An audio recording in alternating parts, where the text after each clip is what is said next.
Hello, and welcome to another training video for Enlite POS powered by Dark. Today we're going to be looking at another customization for the Pick and Pay module. If you haven't done so already, please go back and view the videos for Pick and Pay fundamentals and also the video on applying pickups and payments against invoices. In this video, we will not be covering any of that. We're going to be looking specifically at a customization that is very popular with our customers. So without further ado, let's get right into it. I'm going to head over to the Pick and Pay section, enter my PIN, and this time everything should look very familiar to you except for the fact that the pay box is gone. We can't do this, and the reason for that is this customization is for your billing customers to hide the pay option. This is so that your employees don't accidentally charge billing customers when they come into the store to pick up their garments.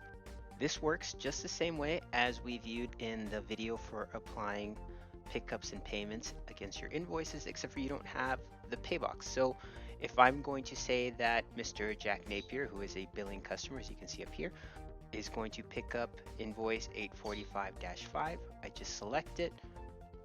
There's nothing due, he's just picking it up. We bill him at the end of the month or at the end of the week, however you run your billing.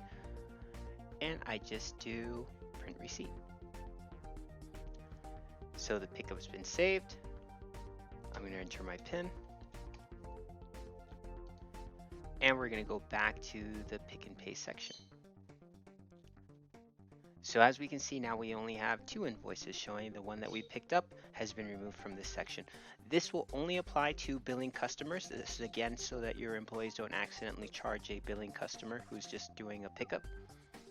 Customers like this one because it tends to keep the screen relatively clean for billing customers. That way you don't have invoices that are sitting here open, but they've already been picked up and are just waiting for payment that you're going to apply through the billing section at the end of your billing period.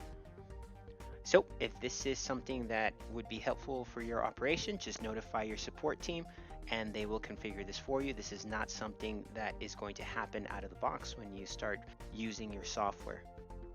So that's it. That's all I had for you today. Short video from everyone here at Dark. Thank you so much for your time and your attention, and thank you for your business. We'll see you on the next video.